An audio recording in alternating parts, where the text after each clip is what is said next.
Folks, today I am joined by, at least as far as I'm concerned, one of the most important actors of my lifetime. You know him from films such as Good Will Hunting, The Bourne Identity, Ocean's 11, and more. Ladies and gentlemen, it is Oscar winner Matt Damon. How are you today, sir? Hey Eric, how you doing? I'm giddy, man. I got to be honest with you. It's a real thrill to talk to you, especially about this awesome film. Congrats on Stillwater, which I loved. In fact, my favorite part of it was the wonderful dynamic between Bill and Maya, which I thought was the heart of the film. How did you go about building that obvious chemistry with the actress, despite both the language and age barrier? And was the scene-stealing nature of that relationship baked into the script, or something that developed as you guys filmed? Well, thanks, man. Great question. She's Amazing. She's amazing. Amazing. I'm calling her. She's like the Meryl Streep of 9-year-olds. That's dead on, mate. She's amazing. I couldn't believe it. As are you, but the connection between the two of you is the heart of the film for me. Yeah, and after the first day that she shot, Tom McCarthy, the director, and I sat down and just went, okay, like, this kid is pitching a no-hitter. Like, how do we make sure nobody gets in her way? Like, we got to get really serious about making sure that this is fun for her, like that it continues to be playful and fun. Because if we keep it like the minute it turns into work, there are a few ways we can screw it up. We can exhaust her, and then it becomes work, or people can get in her ear, which sometimes happens with children. They have, the aunt or uncle who goes, you should do this face, and you should, you know what I mean? And they start giving acting lessons to the 8-year-old. And so is this something that was in the script, though? Were you guys aware of sort of the way in which this relationship would bear itself to the front of this film?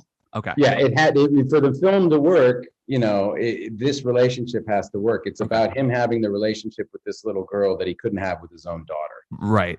Yeah. And so that was a real central theme. And we knew there's always a crapshoot, right? Because so how did you guys go about building the chemistry between you two, despite the 40-year age gap and language barrier and all that? Did you spend time with her off set? How did that work out? Because clearly you guys have bonded beyond the point of like punch in and punch out.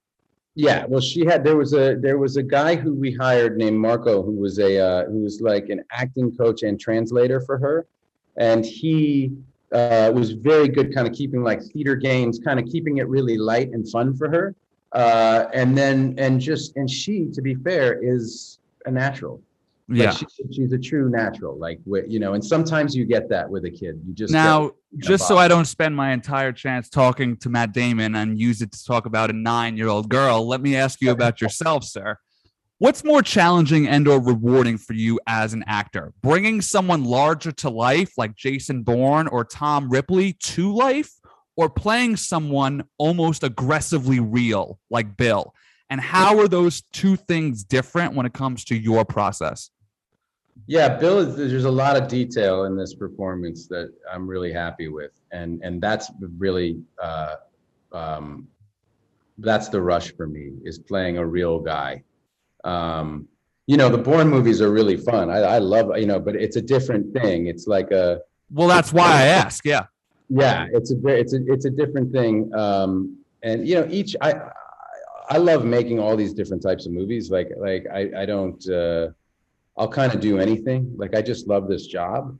And each time I kind of have a different set of marching orders, but right. This was very, very specific. It was, I hope they don't sell it too much like a thriller, because it's really a drama. Those were my notes exactly, Matt. I think if you go into it expecting a drama, you're going to love it. But if you expect it, punch him, kick him up, Matt Damon in France trying to save his daughter, that's not this film. Right, exactly. It's not. And we would fail on those grounds if that's how you're going to judge it. It has a couple of those thriller elements that drive the plot, but it's really a drama, and that required a certain level of specificity, about this roughneck that I was playing, and going down to Oklahoma and meeting those guys, and that entire look. It was like building the physical side of it, and then the internal side of it, making that feel very real.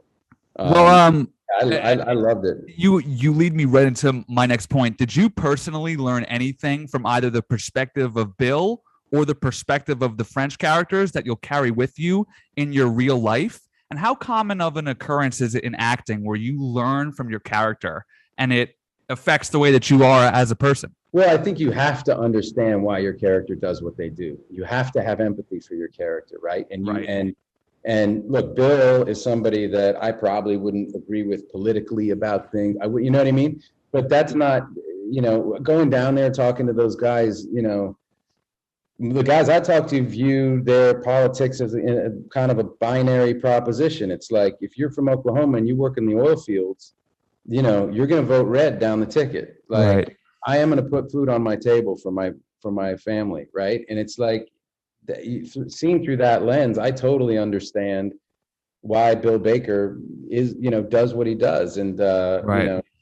So at any rate, I think you have to come from a place of empathy. And every time I go and I'll do research trips like that, I always come back feeling like the stuff that binds us is so much more, than the stuff. Do you seek out roles like that now?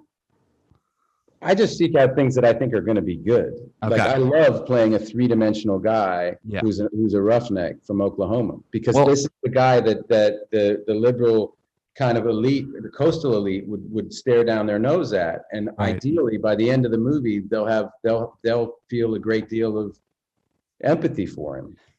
So again, you sort of lead me into my point. This is a role that gives you a lot of emotional beats to hit. What aspect of the Bill character was the toughest for you to crack? And what does that process for you look like? Is it a one size fits all depending on the role, or does it vary with each new character you play?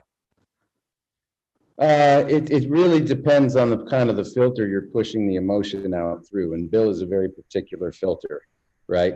That look is very important. To all of that came from the Roughnecks, like from the jeans I was wearing with the fire retardant on them to the goatee and the glasses and the hat and all of that stuff.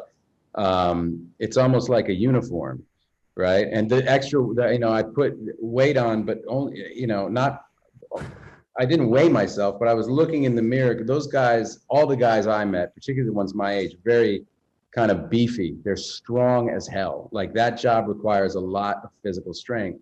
And Tom wanted the sense that there was violence right underneath the surface, it's always there. It's there in the way he walks. It's there in the way, in one scene I grab a pen from somebody who's, and it's a little flash, and you're like, oh shit, okay, I see what they're talking about when they say this guy could be violent. Like, you know what I mean? So for sure.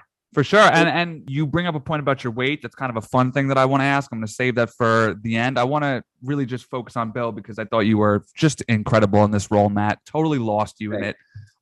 This is a film about both doing things for the first time. Bill is thrown into a world he doesn't know, and second chances.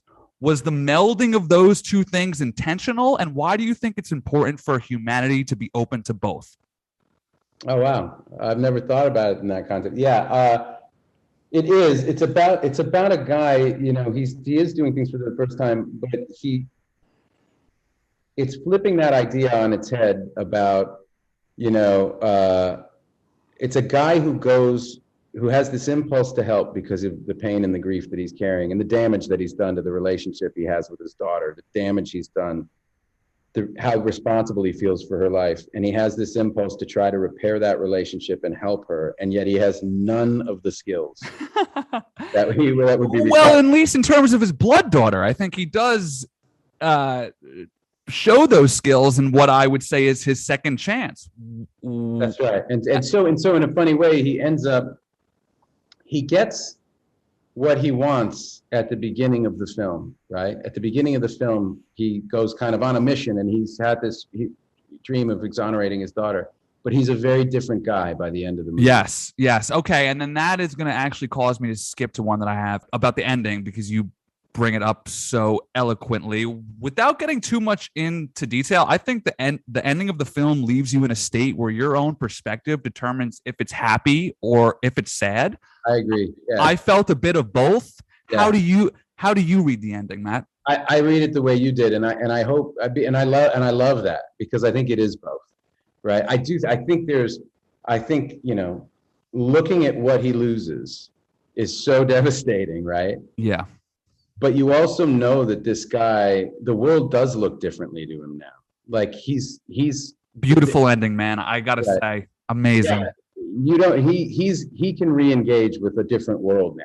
You Yeah. know what I mean? Yeah. And so uh so he knows he can't go back, but he knows that he can find. So you think it's sort of a open-ended, depending on your own point of view type thing?